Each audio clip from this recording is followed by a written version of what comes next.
വരുന്നവരുടെ ഒരു ശ്രദ്ധയ്ക്ക് വേണ്ടി നമ്മൾ അമിതമായ തിരക്കുണ്ടാകുമ്പോൾ യാത്രാ സൗകര്യം എല്ലാവർക്കും ലഭിക്കുന്ന രീതിയിൽ വൺ വേ സിസ്റ്റം നമ്മൾ ക്രമീകരിക്കാറുണ്ട്. അത് പോലീസ് ഓഫീസേഴ്സും വോളണ്ടിയേഴ്സും സെക്യൂരിറ്റി ജീവനക്കാരും ആയിട്ട് ഒരു സംയുക്തമായ ഒരു കൂട്ടുകെട്ടിൻ്റെ ഭാഗമായിട്ടാണ് നമ്മളങ്ങനെ ക്രമീകരണം വരുത്തുക. അപ്പം വൺ വേ ഏർപ്പെടുത്തി കഴിഞ്ഞാൽ നിർബന്ധമായും വാഹനങ്ങൾ വരുന്ന തീർത്ഥാടകർ അത് അനുസരിച്ച് പോകാനായിട്ടൊരു ഉത്തരവാദിത്വമുണ്ട്. കാരണം മറ്റുള്ളവരുടെ യാത്രയെ കൂടെ തടസ്സമുണ്ടാക്കാവുന്നതാണ്. അതുകൊണ്ട് വളരെ തിരക്കേറിയ സമയങ്ങളിലും ദിവസങ്ങളിലും വൺ വേ മലയാറ്റൂർ അടിവാരത്തേക്ക് വരുന്നതും അടിവാരത്തും തിരിച്ചു പോകുന്നതുമായ വൺ വേ സിസ്റ്റം അത് ക്രമപ്പെടുത്തിയാൽ അതുമായി എല്ലാവരും സഹകരിക്കണമെന്ന കാര്യം കൂടി ഓർമ്മപ്പെടുത്തിയ ID കാർഡോടുകൂടി മാത്രമേ ഈ ഹോട്ടലുകളിലും മറ്റു കടകളിലൊക്കെ സേവനം ചെയ്യുന്നവർക്ക് ID കാർഡ് നിർബന്ധമായിട്ട് ഉണ്ടായിരിക്കണം. അതോടൊപ്പം തന്നെ അവർക്ക് ബേസിക്കായിട്ടുള്ള ഹെൽത്ത് അതിനെക്കുറിച്ച് അവയർനെസ് ഉണ്ടായിരിക്കണം. ആ നിർദ്ദേശങ്ങളൊക്കെ ആൻഡ് ഹെൽത്ത് ഡിപ്പാർട്ട്മെൻറ്റിൽ നിന്ന് ശക്തമായ രീതിയിൽ അവർ തന്നെ നടത്തുന്നുണ്ട്. അതിനെ നിയന്ത്രിക്കാൻ അവർ ശക്തമായ പിഴയും ഇടുമെന്ന് പറഞ്ഞിട്ടുണ്ട്. അപ്പം കുറേയൊക്കെ നമുക്കതൊക്കെ കൺട്രോൾ ചെയ്യാൻ സാധിക്കുമെന്ന് കരുതിയാണ്. പിന്നെ കൂലി കൊടുത്ത് അവിടെ ക്ലീനിങ്, നമ്മുടെ ടോയ്ലറ്റ് പോലുള്ള സാധനങ്ങളും അവിടെ പരിസരങ്ങളും ഒക്കെ ക്ലീൻ ചെയ്യാനായിട്ട് ഈ കഴിഞ്ഞ മാസം മുതൽ തന്നെ നമ്മളവിടെ ടീമിനെ ഇറക്കിയിട്ടുണ്ട്. പെരുന്നാളാകുമ്പം വീണ്ടും നമ്മൾ 10-30 പേരെ കൂടെ നമ്മൾ ഇടുന്നുണ്ട്. അത്യാവശ്യം വാളണ്ടിയേഴ്സുണ്ട്. വാളണ്ടിയേഴ്സ് ശക്തമായ ഉണ്ട്. നമ്മുടെ 3-4 പള്ളികളുടെ, ഈ മലയാറ്റൂർ പള്ളി മാത്രമല്ല, ഇല്ലിത്തോട്, സെവിയൂർ പള്ളി, വിമലേരി 4 പള്ളികളുടെയും കൂടി സംയുക്തമായ 200-ലധികം വരുന്ന വോളണ്ടിയേഴ്സിൻ്റെ കമ്മിറ്റിയാണ് രൂപീകരിച്ചിരിക്കുക പല ഡിപ്പാർട്ട്മെൻറ്റിലേക്ക്. അപ്പോൾ നമുക്ക് ഇന്നലെ വോളണ്ടിയേഴ്സിൻ്റെ മീറ്റിംഗ് ഇവിടെ ഉണ്ടായിരുന്ന ആ മീറ്റിങ്ങിലാണ് പോലീസ് ഉദ്യോഗസ്ഥരുടെ നേതൃത്വത്തിലാണ് മീറ്റിംഗ് കൂടി. Structures, medical department, securities, volunteers, ഈ 4 വിഭാഗങ്ങളെയാണ് ഇന്നലെ പോലീസ് ഉദ്യോഗസ്ഥരുടെ നേതൃത്വത്തിൽ നമ്മൾ കൂടി. നമ്മൾക്ക് എങ്ങനെയാണ് ഈ തീർത്ഥാടനം സൗകര്യപ്രദവും സുഗമമാക്കാമെന്ന് ഒരു നിർദ്ദേശം പോലീസ് ഡിപ്പാർട്ട്മെൻറ്റുണ്ട്. അവർ ASPയുടെ നേതൃത്വത്തിൽ വളരെ ശക്തമായ രീതിയിൽ അതിനുള്ള നേതൃത്വവും പ്ലാനിങ്ങും അവർ കുറച്ചുകൂടി 100-400 പേരെ കൂടി അഡീഷണലായിട്ട് ഈ വർഷത്തെ മലയാറ്റൂർ തിരുനാളിന് വേണ്ടി പോലീസ് പേഴ്സൺസിനെ അവർ ആവശ്യപ്പെട്ടിട്ടുണ്ടെന്ന് ഇന്നലെ CA ഇവിടെ പറയുന്നുണ്ട്. അപ്പോൾ അവരുടെയും വോളണ്ടിയേഴ്സിൻ്റെയും സെക്യൂരിറ്റി എല്ലാം, സെക്യൂരിറ്റിയൊക്കെ പള്ളിയിൽ നിന്ന് വയ്ക്കുന്നതാണല്ലോ, അതിനൊക്കെ നമ്മൾ ഓൾറെഡി ഏറ്റവും തിരക്കേറിയതും ആവശ്യപ്രദമായ മേഖലകളിൽ നല്ല സംവിധാനം. പിന്നെ CCTV ക്യാമറയുണ്ട്. 100-200-ലധികം ക്യാമറ നമ്മൾ പ്രധാനപ്പെട്ട സ്ഥലങ്ങൾ നമ്മൾ ഫിക്സ് ചെയ്തിട്ടുണ്ട്. പെരുന്നാളിന് വേണ്ടിയിട്ട് അഡീഷണലായിട്ട് വയ്ക്കുന്നതാണ്.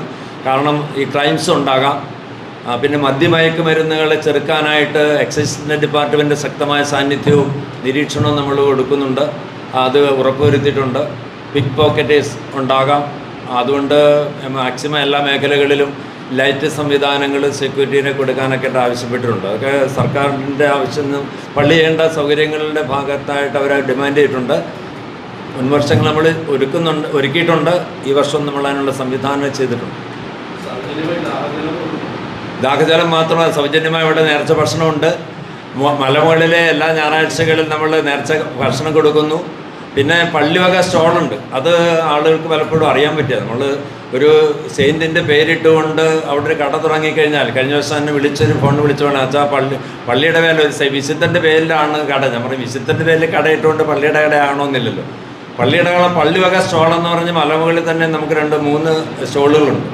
പള്ളിയുടെ നേരിട്ട് നിയന്ത്രണത്തിൽ 2 സ്റ്റോളുണ്ട്, പള്ളിവക സ്റ്റോളെന്ന്. അവിടെ നമ്മൾ ഒരു ലാഭം നോക്കാതെ ഏറ്റവും മിതമായ വിലയ്ക്കാണ്. പുറത്ത് 10-25-30 രൂപ മേടിക്കുമ്പോൾ അത് 15-20 രൂപയ്ക്ക് കൊടുക്കുന്ന അത്രയും വ്യത്യാസം ഈ 2 കടകൾ തമ്മിലുണ്ടാവും. അപ്പോൾ ആളുകൾ വരുന്നവർ ക്ഷീണിച്ച് വരുമ്പോൾ തന്നെ എവിടെയെങ്കിലും വെള്ളം കിട്ടുന്ന രീതിയിൽ കയറി കഴിച്ചു പോകുന്നൊരു trend ആളുകൾക്കുണ്ട്.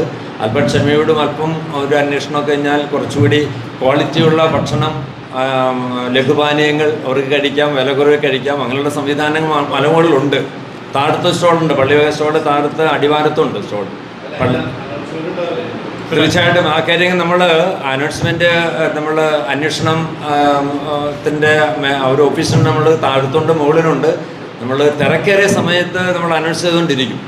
Day and night complete അനൗൺസ്മെൻറ്റിലും ആളുകൾ തിരക്ക് കൂടുമ്പോൾ തീർത്ഥാടകർ അറിഞ്ഞിരിക്കേണ്ട കാര്യങ്ങളെക്കുറിച്ചും ശ്രദ്ധിക്കേണ്ട കാര്യങ്ങളെക്കുറിച്ചും യാത്രാ സൗകര്യങ്ങളെക്കുറിച്ചും ഇതുപോലെയുള്ള ഫസ്റ്റ് എയ്ഡ് സംവിധാനത്തെക്കുറിച്ചുമൊക്കെ നമ്മൾ എപ്പോഴും അനൗൺസ്മെൻ്റ് ഉണ്ടാവും. അപ്പം വില നിർബന്ധമായിട്ടും എല്ലാ കടകളും, അത് ഫുഡ് ആൻഡ് സേഫ്റ്റിയുടെ ഹെൽത്തിൻ്റെ ഭാഗത്തു നിന്നൊക്കെ പറഞ്ഞിരിക്കുന്നൊരു കാര്യമാണ്. ഈ വില നിയന്ത്രണം, അമിതമായ ആളുകളെ ചൂഷണം ചെയ്യുന്ന ഒരു സാധ്യത, അതുപോലെ തന്നെ ക്വാളിറ്റി വളരെ മോശമാകുന്ന സംവിധാനങ്ങൾ. അപ്പോൾ ക്വാളിറ്റിക്ക് തോന്നുന്നു അവർ നോക്കിക്കോണമെന്ന് പറഞ്ഞ് ഇപ്പോൾ അവർ പിഴയടച്ചു തുടങ്ങുമ്പോൾ കുറച്ചുകൂടി ഗൗരവത്തിൽ കച്ചവടക്കാർ തന്നെ കാണുമെന്നാണ് കരുതുന്നത്. പിന്നെ കച്ചവടക്കാർ തന്നെ അവർക്ക് അലോട്ട് ചെയ്തിരിക്കുന്ന സ്ഥലങ്ങളെ അതിക്രമിച്ച് വഴിയും ഒക്കെ തടസ്സപ്പെടുത്തിക്കൊണ്ട് കടവെട്ടുന്ന സംവിധാനങ്ങളൊക്കെ ഉണ്ടായിരുന്നു. തോന്നുന്നു അതിനൊക്കെ കുറേ കൂടി നിയന്ത്രണം വരുത്തണമെന്ന് പൊതുവെ ഒരു നിർദ്ദേശം ഉണ്ടായിട്ടുണ്ട്. അത് നമ്മൾ ബന്ധപ്പെട്ടവരും കച്ചവടക്കാരോടുമൊക്കെ നമ്മൾ പറഞ്ഞിട്ടുണ്ട്. നമുക്കൊരു ഗതികേട് വന്നിരിക്കുന്നത് വെച്ചാൽ കച്ചവടത്തിന് സ്ഥലം എടുക്കുന്നവനല്ല കച്ചവടം ചെയ്യാൻ വരുന്നു എന്നുള്ളതാണ് ഏറ്റവും. അവനിതൊന്നും അറിയുന്നില്ല. അവൻ വന്ന് അങ്ങനെ ഒരു പാളിച്ച നമ്മുടെ ഈ ഒരു മേഖലയിലുണ്ട്. പക്ഷെ അത് കഴിയുന്നത് നമ്മൾ പരിഹരിക്കാനായിട്ട് ശ്രമിക്കുന്നുണ്ട്. ആരെങ്കിലും ഇത് മറിച്ചു കൊടുക്കുകയോ വേറൊരാളെ പരമേൽപ്പിക്കുകയോ ചെയ്യുമ്പോൾ ഈ കാര്യങ്ങളെല്ലാം അവരെ ബോധ്യപ്പെടുത്തണം. അല്ലെങ്കിൽ കട എടുക്കുന്ന ആൾക്കാണ് അതിൻ്റെ സർക്കാർ തലത്തിലോ നിയമപരമായ നടപടികൾ അഭിമുഖീകരിക്കേണ്ടി വരുന്നത്. അവർക്കായിരിക്കുമെന്ന് നമ്മൾ വാണിംഗ് കൊടുത്തിട്ടുണ്ട്. നമ്മുടെ ഭാഗത്ത് ചെയ്യാവുന്നതിലേ ചെയ്യാൻ പറ്റുള്ളൂ. പിന്നെ ഏതെങ്കിലും തലത്തിൽ ആരെങ്കിലും ഒരു പരാതി വന്ന് തീർച്ചയായിട്ടും നമ്മൾ ഇമ്മീഡിയറ്റായിട്ട് ഇടപെടും. അതുപോലെ തന്നെ ഇവിടെ വോളണ്ടിയേഴ്സായിട്ട് മറ്റ് ശുശ്രൂഷകൾക്കും സേവനത്തിനുമായിട്ട് പെയ്ഡായിട്ടുണ്ട് സേവനം ചെയ്യുന്നവരുണ്ട്. ആരായാലും അവിടെ വന്ന് സേവനത്തിന് പള്ളിയുമായി വരുമ്പോൾ അവരും ഒരു നല്ല ശീലത്തിൻ്റെ ഒരു ഉടമയായിരിക്കണം. അതായത് വെള്ളം അടിച്ചിട്ട് അവിടെ വരരുത്, അവർ നല്ലൊരു ബിഹേവിയർ അവരുടെ ഭാഗത്ത് ഉണ്ടാണോ എന്നൊക്കെ നമ്മൾ പൊതുവെ ഇവർക്ക് കൊടുക്കുന്ന നിർദ്ദേശങ്ങളൊക്കെ നമ്മൾ കൊടുത്തിട്ടുണ്ട്. അപ്പോൾ എവിടെയെങ്കിലും ഒരു ലുപ്പുകളോ അപാധം ഉണ്ടെങ്കിൽ ശ്രദ്ധപ്പെടുത്താൻ തീർച്ചയായിട്ടും സർക്കാരിൻ്റെ ഭാഗത്താണെങ്കിൽ ഗവൺമെൻറ് പോലീസിൻ്റെ ഭാഗത്താണ് അവർ ഇടപെടാം. അവരുടെ ശ്രദ്ധപ്പെടുത്തിയാൽ മതി. പള്ളിയുമായി ബന്ധപ്പെട്ട കാര്യങ്ങൾ പള്ളി തീർച്ചയായിട്ടും, കാരണം ഒരു തീർത്ഥാടകനും ഇവിടെ വന്ന് വേദനയിലോ ദുഃഖത്തിലോ സങ്കടത്തിലോ പോകരുതെന്നാണ് നമ്മുടെ എല്ലാവരുടെയും താല്പര്യം. അപ്പോൾ അത് നമ്മൾ മാക്സിമം 100% കാത്തു സൂക്ഷിക്കാനായിട്ട് പ്രതിബദ്ധതയോടുകൂടി തന്നെയാണ് പോകുന്നത്. മാധ്യമങ്ങളുടെ ഇങ്ങനെ പൊതു കാര്യങ്ങൾ അറിയേണ്ട കാര്യങ്ങൾ അറിയും, വൺവേയുടെ കാര്യം അങ്ങനെയൊക്കെ അറിയാം. പിന്നെ ഈ കച്ചവടത്തിനുമായി ബന്ധപ്പെട്ട വഴിയോര കച്ചവടം നിർബന്ധമായിട്ട് നമ്മൾ നിർത്തുന്ന ഒരു സംവിധാനമാണ്. പലരും ഇതിൻ്റെ പിന്നിൽ ഇന്നലെ പോലീസ് പറയായിരുന്നു, പറയായിരുന്നു, ഇതിൻ്റെ ഒരു ലോബിയാണ് ഇതിൻ്റെ പിന്നിൽ പ്രവർത്തിക്കുന്നത്. ആരെങ്കിലും ഒരു ഉടമ വന്ന് ഒരു 10-50 പേരെ ഇവിടെ നിന്നും കൂടെ ഇറക്കി ഏതെങ്കിലും പ്രോഡക്റ്റ് സെയിലിനായി വേണ്ടിയിട്ട് കൊടുക്കുന്നു. അവർക്ക് ദിനം 1000-600 അല്ലെങ്കിൽ മാക്സിമം 1000 രൂപ വരെ കൊടുക്കുന്നു. ബാക്കി ഈ ഏജൻറ്റ് കൊണ്ടുപോകുന്ന രീതി. അപ്പോൾ അങ്ങനെ കൂലിക്ക് വന്ന് പ്രോഡക്റ്റുകൾ കൊടുത്തു പോകുന്ന ഒത്തിരിയധികം കച്ചവടം ഇവിടെ നടക്കുന്നുണ്ടെന്ന്. അതൊക്കെ നമുക്ക് അൺകൺട്രോളബിളായിട്ട് പോവുകയാണ്. നമ്മുടെ പരിധിയിൽ നമുക്കൊരു തിരികച്ചവടം അതിൻ്റെ ലോബി ഉണ്ടാവും. അവർ കുറച്ച് പേരെ കൊണ്ടുവന്ന് തിരികൊടുത്തു വന്നു കച്ചവടം ചെയ്ത് പോകുന്ന രീതിയിൽ. അപ്പോൾ അതൊക്കെ നമ്മൾ നാട്ടുകാരുടെ എല്ലാവരുടെയും സഹകരണത്തോട് മാത്രമേ ചില മേഖലകൾ നമുക്ക് നിയന്ത്രിക്കാനും സുരക്ഷിതമാക്കാനും സുഖമാക്കാനും കഴിയുള്ളൂ. അപ്പം മലറ്റൊരു ഇടവക സമൂഹം മുഴുവനും വളരെ ഉണർന്ന് പ്രവർത്തിക്കുന്നുണ്ട്. തീർത്ഥാടകരും ഇതുമായി ബന്ധപ്പെടുത്തി വരുന്ന കച്ചവടക്കാരും കൂടി ശ്രദ്ധിച്ചു കഴിഞ്ഞാൽ ആളുകൾക്ക് വലിയ പ്രശ്നങ്ങളില്ലാതെ ഈ തീർത്ഥാടനം ഭംഗിയാക്കാനും അനുഗ്രഹമാക്കാനും കഴിയുമെന്നാണ്. കാരണം ഈ മലയിലേക്കുള്ള വഴിയല്ലേ, കുരിശിൻ്റെ വഴിയിൽ മലകയറ്റത്തിൻ്റെ വഴി യാതൊരു സ്ഥലം നമ്മളവരെ അനുവദിക്കുകയില്ല. പിന്നെ നമ്മൾ പറഞ്ഞിരിക്കുന്ന സ്ഥലം ഈ താഴത്ത് ചെറയിൽ നിന്നും യൂക്കാലി വരെയുള്ള ആ ഏരിയയിലാണ്. അവിടെയും കൂടുതൽ ബ്ലോക്ക് വരുന്ന സ്ഥലമാണ്.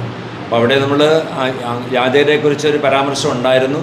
അപ്പോൾ വോളണ്ടിയേഴ്സും സെക്യൂരിറ്റീസും കണ്ടു കഴിഞ്ഞാൽ ചിലപ്പോൾ അവർക്ക് നേരിട്ട് ഇടപെടാൻ പറ്റും. എന്തെങ്കിലും ഒരു അൺഇവൻ്റ് ഒരു എമർജൻസി വന്നു കഴിഞ്ഞാൽ നേരിട്ട് നമ്മുടെ ഇവർ വോളണ്ടിയേഴ്സോ അല്ലെങ്കിൽ സെക്യൂരിറ്റീസോ ഇടപെടാതെ അവരുടനെ തന്നെ കൺസേൺഡ് പോലീസിനെ സമീപത്തുള്ള പോലീസിനെ അറിയിക്കുന്നു. അപ്പോൾ അവർ നയപരമായിട്ട് അതിൻ്റെ ഇടപെടാമെന്നുള്ളൊരു ഉറപ്പ് അവർ തന്നിട്ടുണ്ട്. നേരിട്ട് ചില കാര്യങ്ങൾ നമുക്ക് തന്നെ ഹാൻഡിൽ ചെയ്യാൻ ചിലപ്പോൾ സെക്യൂരിറ്റിക്കോ അല്ലെങ്കിൽ വോളണ്ടിയേഴ്സിനോ ചിലപ്പം കഴിയാത്ത ചില സന്ദർഭം ഉണ്ടാകാം. അപ്പോൾ അങ്ങനെയുള്ള കാര്യങ്ങൾ വരുമ്പോൾ തീർച്ചയായിട്ടും നമ്മൾ പോലീസിൻ്റെ സഹായം അവരെ അറിയിക്കണം. അപ്പോൾ അവരെ ഇമ്മീഡിയറ്റായിട്ട് കാര്യങ്ങൾ ചെയ്യാമെന്നൊരു ഉറപ്പുണ്ട്. പിന്നെ നമ്മൾ നേരത്തെ പറഞ്ഞ പോലെ നമ്മൾ ഇൻഷുറൻസ് പോളിസി നമ്മൾ മാക്സിമം തീർത്ഥാടകർക്ക് ലഭ്യമാക്കുന്ന രീതിയിലുള്ള സംവിധാനം നമ്മൾ ചെയ്യുന്നുണ്ട്.